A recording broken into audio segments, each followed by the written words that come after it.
bermula sahabat bertiga mencari perkara yang luar biasa untuk dikaji dan dokumentasi. Sahabat sejati mengenal pasti tiada realiti dan juga fantasi, merekam semua bukti misteri. Toman 3, jiwa berani, toko Vira bersatu hati, kerjasama diberi dedikasi, mencurahkan bakti untuk Ibu Pertiwi. Kisah bermula sahabat bertiga mencari perkara yang luar biasa untuk dikaji dan dokumentasi. Toman 3.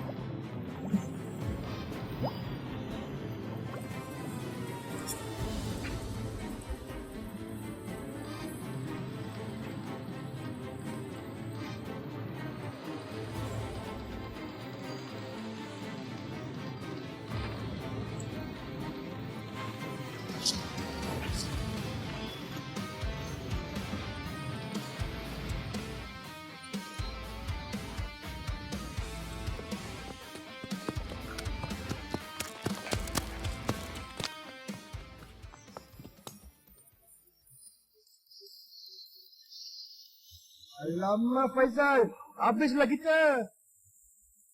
Jangan takut, aku tidak akan mengapa-apakan kamu semua. Aku tahu, kamu bukan musuh aku dan bukan berasal dari kampung ni. Pulanglah ke tempat asal kamu. Jangan campuri lagi urusan aku di sini. Urusan aku di sini belum lagi selesai. Lagi Raja Buaya masih hidup, aku akan terus memburunya untuk membalas dendam. Selamat tinggal.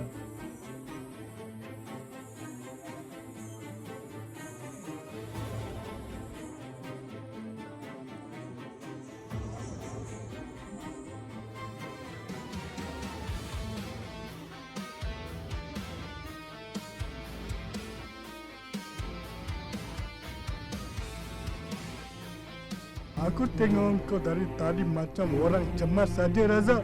Kenapa? Ada apa-apa yang tak kena ke? Entahlah, Jit. Malam ni aku rasa semacam je.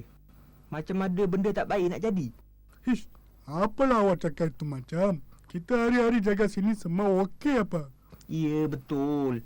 Tapi aku nak buat macam mana? Perasaan aku ni bukan aku buat-buat. Awak jangan risau, Razak.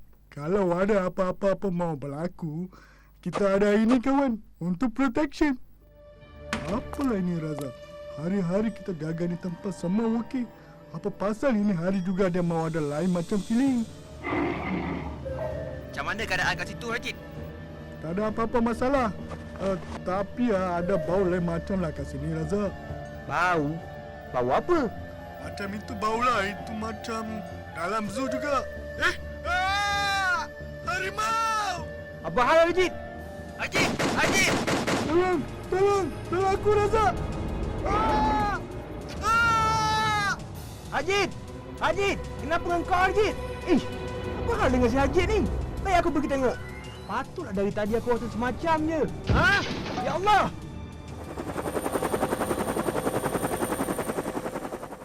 Selamat pagi, Tuan. Selamat pagi. Bagaimana dengan laporan tentang kejadian semalam? Kejadian itu, laporan amat mengecewakan. Tiada terkampai yang dibuat semalam hingga hari ini, Tuan.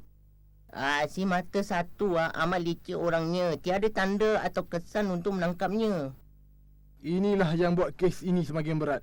Dan semakin beratlah kepala saya. Cuba kau tengok tu. Berapa banyak lagi kes yang belum selesai. Ini apa pula ni? Pagi-pagi buta dah berdering. Dah tentu nak menambah masalah aku lagi ni. Hello. Waalaikumsalam. Oh, Cik Rozana. Apa hal telefon saya pagi-pagi ni?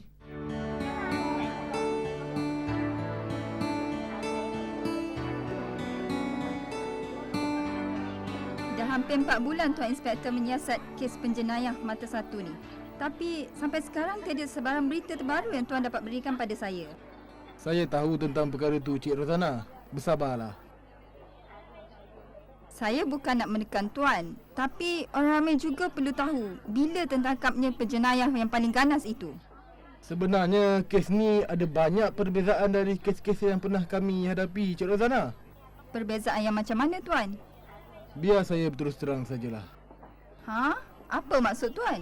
Maksud saya, asalnya dia adalah manusia seperti kita, tetapi dia mempunyai kebolehan untuk bertukar rupa menjadi seekor haiwan yang ganas. Ha? Betul ke apa yang Tuan cakapkan ni? Itu maklumat dari siasatan saya. Jadi, saya kira berita sebegini sudah tentu sukar diterima oleh pembaca. Itu sebabnya saya tidak dapat memberi maklumat sepenuhnya selagi penjenayah itu belum tertangkap. Jauh lagi ke kampung kau ni, Faizal? Tak jauh dah. Lepas je kita lalu kat pekan ni, sampailah. Aku bukannya apa. Tak sabar rasanya nak mandi kat sungai. Dah lama tak rasa suasana kat kampung. Oi, kita datang pasal ada tugas lah. Bukannya nak bersono. Oi, korang dengar ni. Mengikut email dari Rozana, pertemuan pertama kali manusia ganjil itu berlaku di kawasan kampung ni. Dan mungkin ada kaitan dengan penjenayah mata satu yang buat rompakan baru-baru ni. Tapi sampai sekarang pihak polis tak berjaya menjejakinya. Bab tentang manusia ganjil tu aku kurang faham lah. Tolong ceritakan sikit ke aku. Memang susah kita nak faham kan. Tapi, bila perkara-perkara macam tu berlaku di depan mata kita terpaksa terima. Cis, lagi aku tak faham.